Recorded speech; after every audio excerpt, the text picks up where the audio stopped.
Assalamualaikum warahmatullahi wabarakatuh. Selamat pagi Anandaku yang soleh dan soleha dimanapun kalian berada.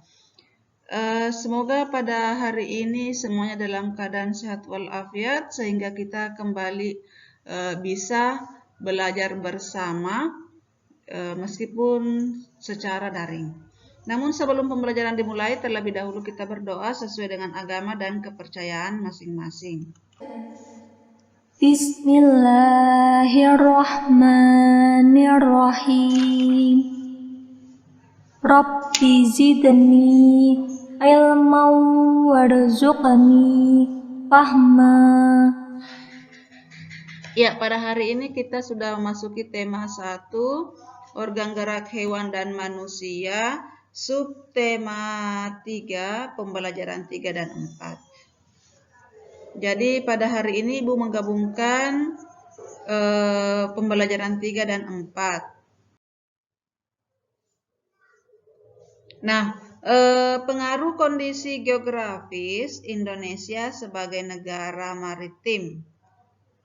Indonesia merupakan negara maritim. Negara maritim adalah negara yang memiliki perairan yang luas. Tidak hanya memengaruhi kondisi ekonomi, negara maritim juga mempengaruhi kondisi sosial seperti pertukaran budaya.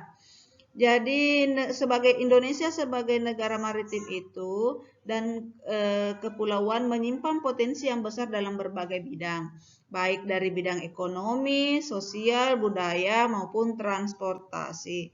Jadi wilayah Indonesia yang berupa kepulauan antara pulau satu dengan yang lainnya disatukan oleh laut, mengakibatkan bervariasinya potensi yang dimiliki oleh bangsa Indonesia.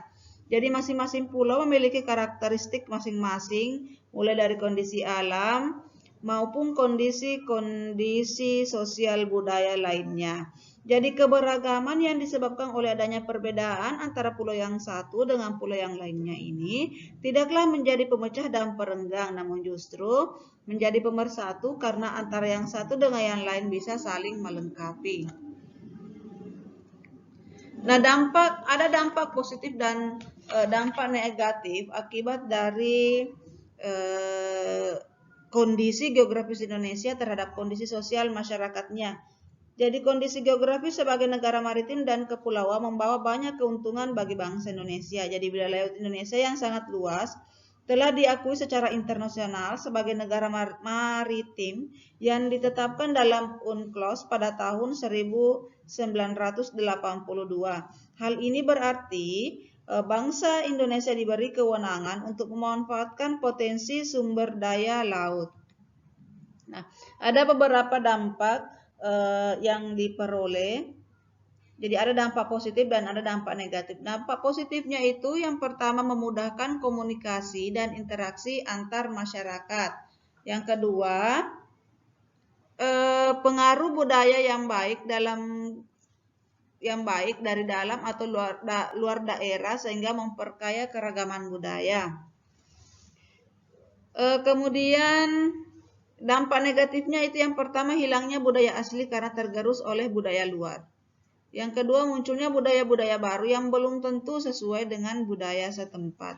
Nah, ada beberapa dampak yang diakibatkan oleh letak dan kondisi geografis bangsa Indonesia ya. Jadi ada juga komunikasi dan interaksi yang terpenduk menjadi lebih mudah. Jadi ini komunikasinya itu lebih mudah, kemudian adanya terjadi perembauran, pencampuran atau peleburan antar wilayah, antar negara. Munculnya perkembangan etnis tertentu. Jadi ada budaya-budaya baru seperti pecinan dan kampung Arab.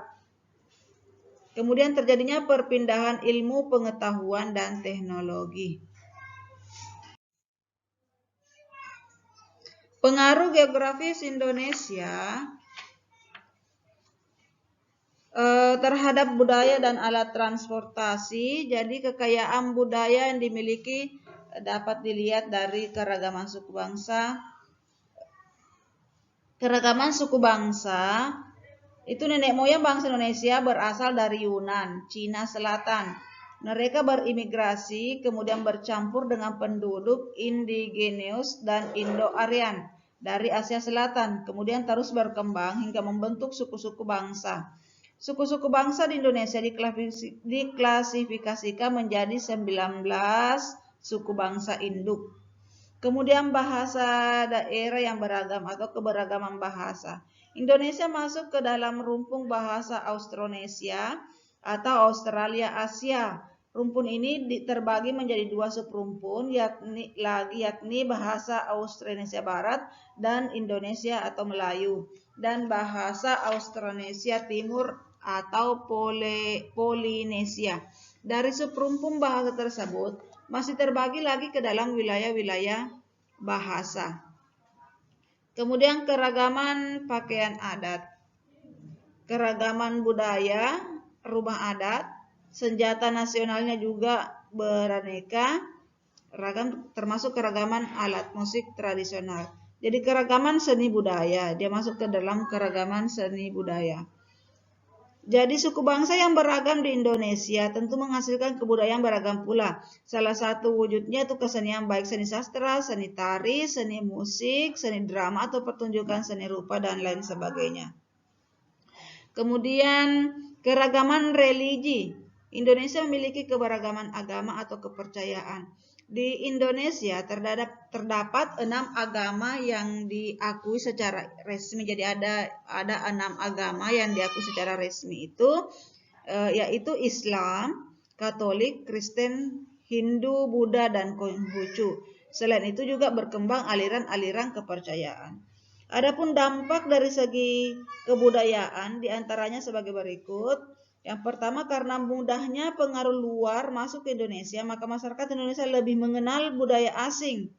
Jadi budaya asing seperti misalnya musik masyarakat yang lebih tahu musik luar seperti hip hop, jazz, R&B daripada lagu daerah seperti karawitan atau gambang kromong.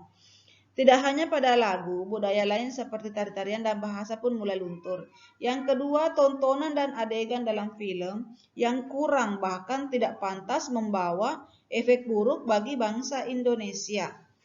Kemudian yang ketiga, dikenalnya kebudayaan Indonesia akibat ramainya perdagangan dan pariwisata yang ada di Indonesia. Yang keempat, timbulnya beraneka ragam kebudayaan dan adat akibat pengaruh luar. Contohnya wayang di Jawa yang terinspirasi dari cerita dari India, dan hukum adat di Aceh yang terpengaruh oleh hukum Islam. Wilayah Indonesia yang berupa kepulauan juga mengaruhi jenis transportasi yang digunakan untuk menghubungkan antar pulau, yaitu transportasi udara dan laut. Nah, ini ada beberapa pelabuhan yang terkenal antara lain Belawan, Sumatera Utara, Bakauheni, Lampung, Merak, Banten, Tanjung Perak, Jawa Timur, Gilimanuk, Bali. Kemudian ada beberapa bandar udara yang terkenal, itu Sultan Iskandar Muda di Aceh, Adi Sucipto Yogyakarta, Soekarno-Hatta Banten, Ngurah Rai Bali, dan Sentani Papua. Perilaku yang sesuai dengan nilai-nilai Pancasila.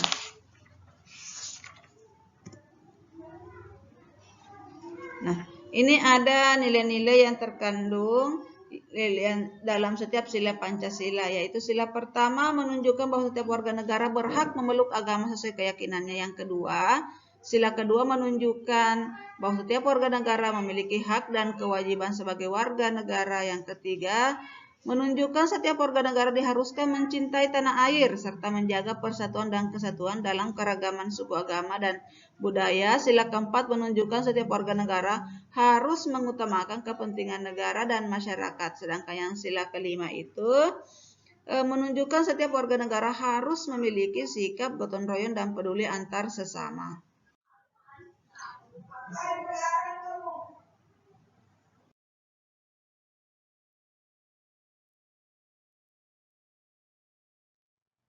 Nah, demikianlah materi pada hari ini. Semoga bisa dipahami dengan baik. Ingat untuk tetap semangat belajar dari rumah. Assalamualaikum warahmatullahi wabarakatuh.